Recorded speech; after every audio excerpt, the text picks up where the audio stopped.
네, 우리 오랜만에 보는 것 같아요. 오랜만에 보는 것 같은데 올해 마지막 주일이네요. 여러분들 잘 지냈죠? 한참 전에 그죠? 강림절 전에 여러분들과 만나고 강림절 지나고 성탄절도 지나서 만났으니까 한 달도 더 돼서 만난 것 같은데 우리 청소년부 친구들이 이제 보고 싶을 때쯤 보고 싶다 이렇게 할 때쯤 우리 성탄절 준비를 하면서 이제 이 성탄절 예배와 성탄 축하의 밤 예배를 제가 조금 담당해서 준비를 했거든요. 그래서 이제 준비를 하는 과정에서 청소년부 친구들 찍은 영상을 보는데 내가 먼저 봤죠. 그래서 영상을 보는데 막 이렇게 나이가 들었나 눈물이 나는 거예요. 눈물이 그래서 막 공감도 되는 것 같고 막 음미혜미가 전사님 너무한다 공부도 안 해보셨나 이러면서 왠지 공부도 안 해봤을 것 같고 우리 상호 어디 갔지? 상호가 전화를 끊으면서 연애도 안 해봤나? 막 이렇게 전산이 그렇게 전화 끊는데 왜 왠지 연애도 안 해봤을 것 같고 상호도 안 해봤을 것 같긴 한데 네, 막 이렇게 그러면서 이렇게 재밌게 보고 있다가 선생님들이 기도하는 장면이 나오더라고요. 선생님들이 이렇게 기도하는데 예수님께서 그 선생님의 기도를 들어주셔서 예수님이 친구들을 한 명 한 명 찾아가고 그 친구들이 예수님을 만난 친구들이 교회로 이렇게 한 명 한 명 모여서 예수님께 찬양을 드리는 장면을 이렇게 보는데 막 안구에 습기가 차더라고요. 네.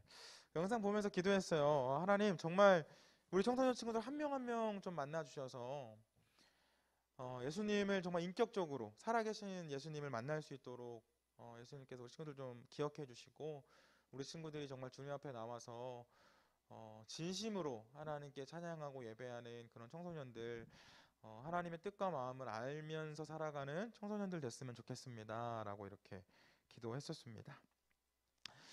여러분들이 그런 청소년들이 됐으면 좋겠어요. 정말 청소년의 시기 때부터 정말 하나님에 대한 분명한 믿음을 갖고 하나님께서 주신 그 꿈을 쫓아가는 청소년들이 됐으면 좋겠는데 사실 저는 여러분들이 지금 이 자리에 있는 것만으로도 여기 와서 앉아 있는 것만으로도 정말 대단하다는 생각을 합니다. 지금처럼 이렇게 교회 가지 말라고 하는 이 시기에 그죠? 교회 안 다니는 사람들은 우리를 바이러스처럼 생각하잖아요. 그죠?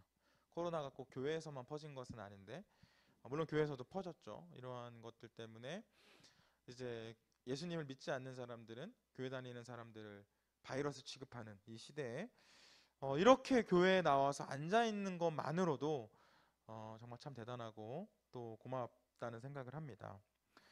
여러분들의 그 믿음, 하나님을 향한 여러분들의 믿음이 좋은지 안 좋은지, 믿음이 있는지 없는지는 하나님만 아시겠지만 목사님이 이렇게 봤을 때, 여러분들을 봤을 때 2년 정도 이렇게 지켜봤을 때 나는 진짜 하나님 없으면 못 살겠다 하는 정도의 대단한 믿음을 가진 친구들은 없어 보이긴 하지만 그죠?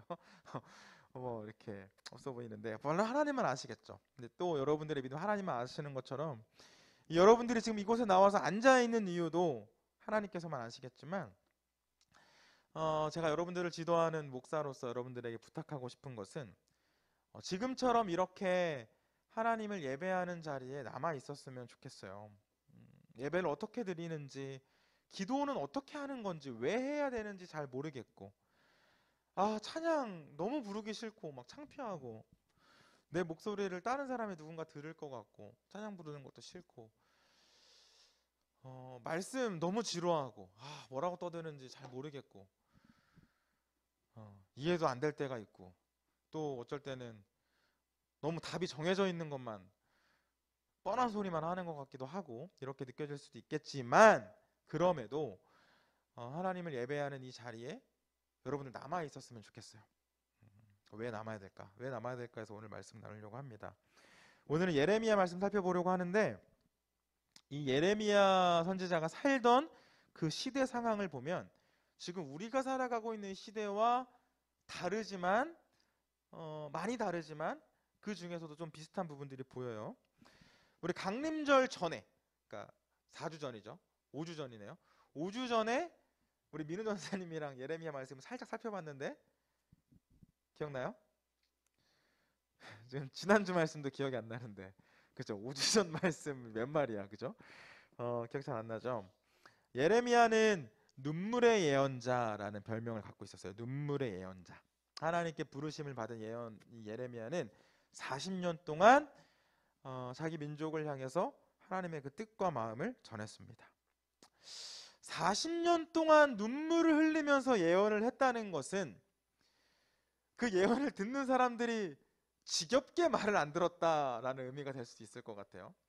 그래서 이 말씀을 묵상하면서 나는 눈물의 예언자가 안 됐으면 좋겠다. 우리 형선생님 친구들이 지겹게 말을 안 들으면 저도 눈물의 예언자가 될 수 있겠지만 나는 그런 사람이 되지 않았으면 좋겠다라고 생각했는데, 이 예레미야는 이 예레미야 살던 당시 그 예레미야가 사는 나라가 옆에 있던 큰 제국의 공격으로 인해서 나라가 완전 망했어요. 이 나라가 망하고 민족이 멸망하는 이 상황에서 멸망하는 그 자신의 백성들과 함께 아파하면서 하나님의 말씀을 외쳤습니다.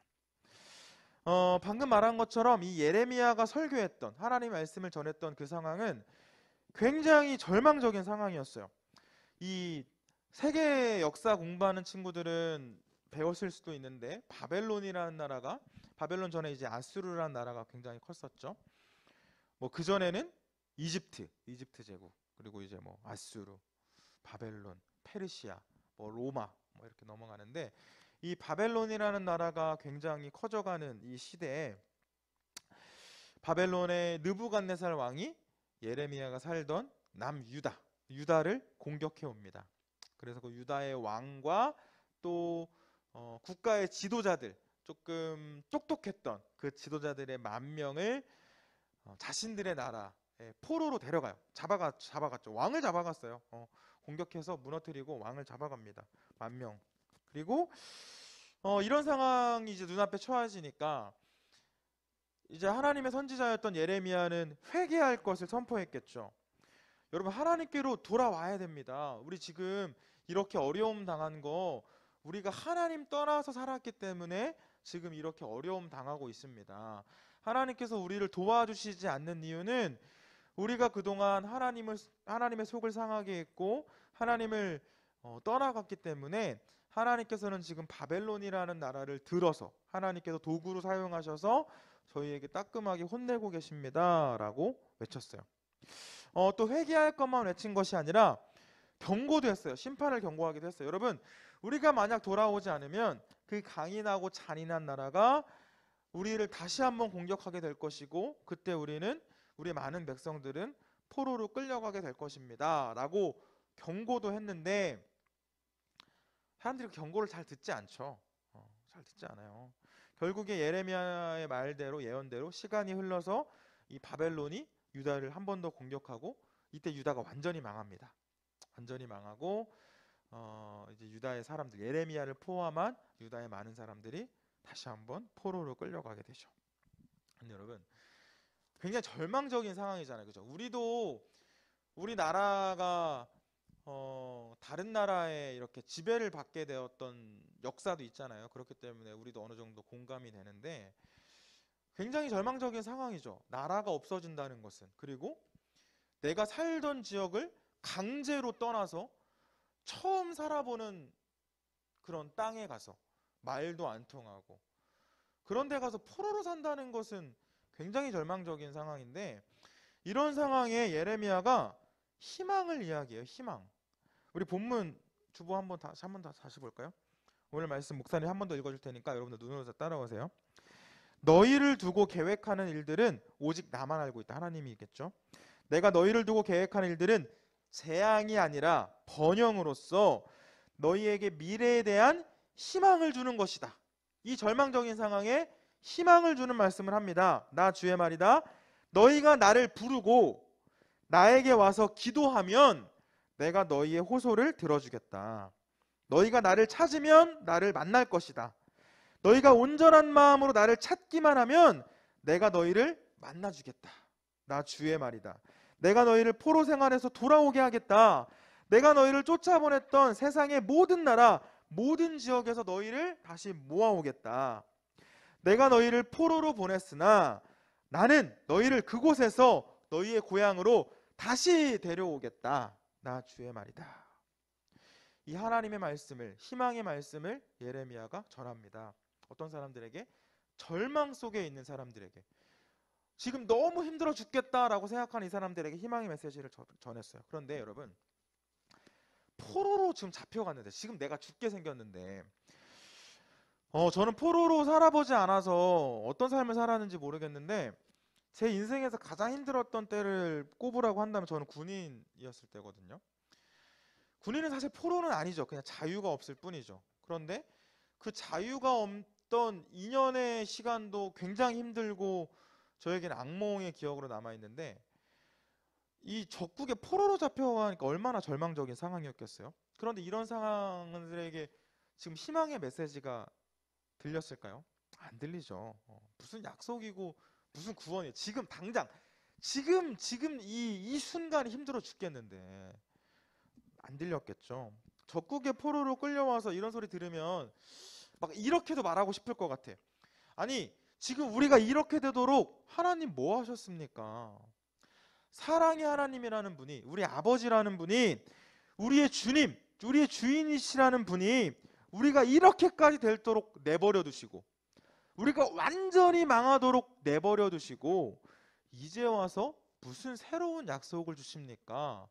라고 좀 따지고 싶지도 않았을까요? 분명 본인들의 잘못이 있었는데 본인들의 잘못은 생각하지도 않고 이렇게 생각할 수도 있었겠죠. 그런데 여러분, 조금만 다르게 생각해 보면, 이 포로된 백성들의 생각이 아니라 하나님의 입장에서 생각을 해보면, 사실은 이와 같은 말씀을 주신다는 것은 엄청난 은혜죠. 야, 정말 너네들 꼴도 보기 싫은데, 응? 죄로 물든 너희들 가까이 하고 싶지도 않은데, 내가 그동안 그렇게 너희를 도와주고 구원해주고 어려움에서 극복시켜주고 그렇게 도와주었음에도 너희들 나를 예배하지 않고 나에게 감사하지 않고 나에게 돌아오지 않고 너희들 뜻대로 살아가던 너희들 정말 다시 보고 싶지도 않은데, 그런데 너희들 다시 나에게로 돌아오면, 마음을 돌이키면 회개하면 내가 만나줄게. 너희에게 회복을 줄게. 너희를 다시 한번 너희가 좋은 삶, 나은 삶을 살 수 있도록 내가 너희와 함께 해줄게 라고 주신 말씀이에요.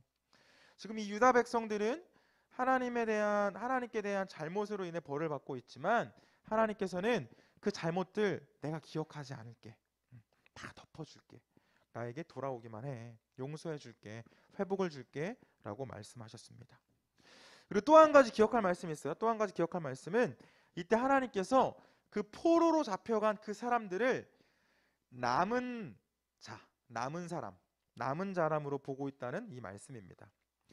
이 남은 자는 지금 방금 말한 것처럼 바벨론의 포로로 잡혀간 그 사람들, 아직 유다에 남아있는 사람들이 아니라, 그 나라에 남아있는 사람들이 아니라 적국에 끌려간 그 포로로 잡혀간 사람들을 향해서 남은 자라고 이야기해요. 이 사람들은 절망적인 상황에 있는 사람들이었지만, 하나님께서는 이들을 이 바벨론이라는 그 적국, 남의 나라에 포로로 있는 이 사람들을 보호하시며 지켜주셨고요.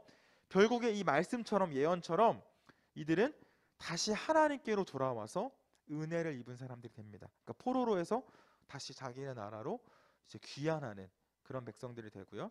이들이 나중에는 성전을 다시 한번 건축하고 하나님께 예배하고 하나님의 도구로 사용되어지는 그런 사람들이 됩니다. 반주 좀 주세요. 여러분, 이 유다의 상황과 지금 우리가 처한 상황이 사실 같은 상황은 아니죠. 우린 뭐 전쟁을 경험한 것도 아니고 우리가 지금 포로로 살아가고 있는 것은 아니지만, 하지만 일상적인 일상을 살지 못하고 어려움이 계속된다는 것에서는 공통점이 있어 보입니다.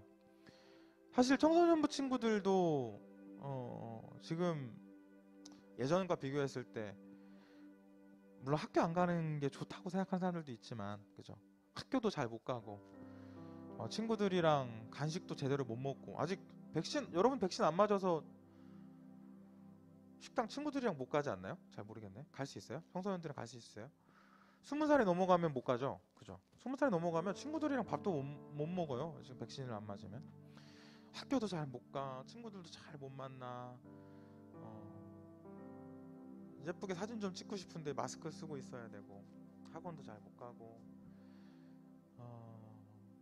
병에 걸려서 아픈 친구들이 이제 우리 주변에도 나오기 시작하고 이런 어려움이 계속되고 있습니다. 왜 우리가 이런 어려움을 겪어야 하는지,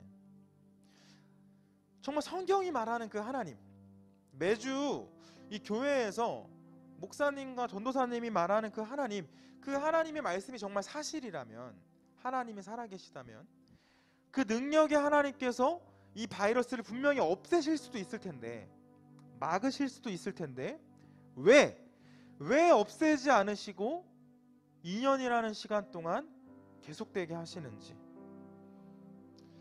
우리는 하나님의 뜻을 알 수 없습니다. 저도 잘 모르겠어요. 왜 지금까지 이렇게 되는지. 이와 같은 일들이 인간의 제약으로 생긴 결과일 수도 있고, 하나님이 만들어낸 바이러스가 아니라 뭐 사람이 만들었다는 이야기도 있잖아요. 그건 뭐 확실하진 않지만 뭐 인간의 제약으로 만들어낸 결과일 수도 있고, 또 사람들의 욕심이 커지면서 야생 짐승들이 살아야 할 그 땅까지 사람들이 살다 보니까 그곳에서 오는 병일 수도 있고, 아니면 하나님께서 하나님의 백성들에게 어떤 깨달음을 주시기 위해서 이런 상황을 허락하셨을 수도 있고, 혹은 이 고난이 계속된다는 것은 하나님의 백성들이 조금 돌아와서 회개하기를 기다리시는 것은 아닐까? 아니면 우리에게 기회를 주고 계시는 것은 아닐까? 그러니까 더 큰 벌을 내리시기 전에 약간의 벌을 주심으로 우리가 돌아올 수 있도록 기회를 주시는 것은 아닐까 하는 생각도 합니다. 정확하진 않죠. 하나님을 믿는 사람들도 믿지 않는 사람들도 지금 이 시대에 이야기합니다. 야, 하나님 뭐 하고 계시는데, 이런 상황에서 하나님 왜 가만히 계시는데 설명해봐 라고 이야기하죠. 여러분, 연약한 우리들은 이 생각이 유한한, 생각의 이 끝이 있는 제한적인 우리들은 하나님의 뜻을 모두 알 수 없지만, 하지만 확실한 것은 하나님께서는 여전히 우리를 향한 계획을 갖고 계시고 결국은 우리를 회복시키시고 우리를 구원의 길로 인도하실 거라는 사실입니다. 지금 제가 이런 말을 전하는 게 또 뻔한 소리 하네라고 들릴 수도 있어요. 목사니까 저렇게 말하겠지, 교회니까 이렇게 말하겠지, 그래 하나님이 구원해 주시겠지라고 또 뻔한 소리 하네라고 생각할 수 있지만, 근데 제가 믿는 하나님, 성경에서 고백한 하나님은 언제나 한결같으십니다. 우리에게 구원을 허락해 주실 거예요. 여러분들은 이 사실 좀 믿었으면 좋겠어요. 그냥 또 뻔한 소리 하네라고 생각하기보다는 우리를 구원하실 그 하나님을 믿었으면 좋겠어요. 하나님이 존재하지 않는 것처럼 느껴지는 상황이 계속해서 이어지고 있지만, 하나님의 때가 되면 분명하게, 그 때가 언제일지 우리는 알 수 없지만 그 때가 되면 분명히 우리를 회복시켜 주실, 이집트의 노예에서 건져주신 그 하나님, 바벨론의 포로에서부터 건져주신 그 하나님께서 지금과 같은 이 상황에서 우리를 건져주실 거라는 것을 기대했으면 좋겠어요. 그리고 하나, 바벨론에 남아있는 사람들을 하나님께 남은 자로 여기셨다고 하는데, 저는 지금 이곳에 앉아서 예배의 자리를 지키고 있는 여러분들이 남은 자가 되었으면 좋겠습니다. 이 자신들의 나라를 물어뜯는 그 적국에 가서 포로로 살아가고 있는, 그런 포로의 삶을 살아가고 있는 절망적인 상황에도 남은 자가 되어서 결국에는 은혜로 있고 또 회복을 경험한 그 사람들처럼, 여러분들을 향한 하나님의 뜻과 계획 우리는 모두 알 수 없지만 이 앞으로의 어떤 일들이 펼쳐질지, 이제 올해가 지나면 다음 주일부터는 내년인데 2022년인데 2022년에는 우리가 어떠한 삶을 살아가게 될지 우리는 알 수 없지만, 예상도 할 수 없지만, 지금의 상황을 보고 앞으로의 상황을 보면 사실 한숨만 나오는 게 사실인 상황이지만, 그럼에도 여러분들 하나님께 남은 자가 되었으면 좋겠어요. 특별히 하나님께 예배를 드리는 이 자리를 지키는 저와 여러분 되었으면 좋겠습니다. 정말 언제 자기의 나라로 돌아갈지, 이 포로된 상황에서 내가 회복을 기대할 수가 없는 상황이잖아요. 언제 죽어도 이상하지 않을 그 상황이었지만, 그 남은 자들이 결국에는 하나님 앞에 남아서 회복을 경험하고 하나님의 나라를 세워갔던 것처럼, 지금 이렇게 예배하는 자리에 남아서 하나님께 기억되어지고 하나님께 쓰임 받고 하나님의 나라를 세워가는 여러분들 됐으면 좋겠습니다. 많은 사람들이 교회를 향해서 손가락질하고, 그래서 많은 그리스도인들이 교회를 떠나는 이 시기에, 우리 청소년부 친구들 중에도 지금 2년 동안 예배 안 나오는 친구들 얼마나 많습니까? 하나님을 떠나가는 이 시기에 그 떠나는 사람들과 함께하는 것이 아니라, 하나님 없네, 하나님 안 계시네, 하나님 있으면 왜 이런 상황이 계속돼? 라고 말하면서 떠나는 것이 아니라 하나님께 남는 사람, 하나님께 남은 자가 되어서 하나님의 계획에 동참하는, 그렇게 하나님께 기억되어지고 하나님께 쓰임받는 저와 여러분 되었으면 좋겠어요. 올해 마지막 주일 예배를 하나님께 드렸습니다. 지난 2년 동안 어떻게 지나갔는지도 모르게 지나갔어요. 설교 때도 이야기한 것처럼 앞으로도 어떻게 될지 사실은 희망적이진 않지만 언젠간 희망적인 상황이 오겠죠.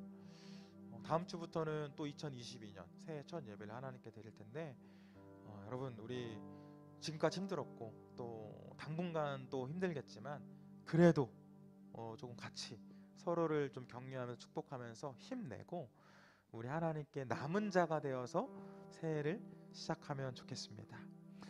우리 좀 함께 기도했으면 좋겠어요. 오늘 불렀던 찬양인데 이 찬양 하면서 지금 고난받고 있는, 어려움을 겪고 있는 우리 민족뿐만이 아니라 전 세계를 위해서 하나님께 기도했으면 좋겠어요. 하나님 자비를 베풀어 달라고 기도했으면 좋겠고, 또 하나, 하나님, 사실 하나님이 잘 믿어지지 않고 지금 내가 있는 이 상황은 하나님이 안 계신 것처럼 느껴지지만, 잘 모르겠지만, 예배드리는 게 뭔지도 모르겠고 기도하는 거 사실 잘 모르겠지만, 하나님, 저 그래도 저 목사가 말하는 대로 하나님께 남은 사람이 되길 원합니다. 제가 이 자리를 지킬 때 하나님께 저희를 만나주시고 하나님 저희에게 회복을 허락해 주시고 제가 하나님의 그 뜻과 계획에 동참하는 사람 되게 해달라고 같이 기도했으면 좋겠어요.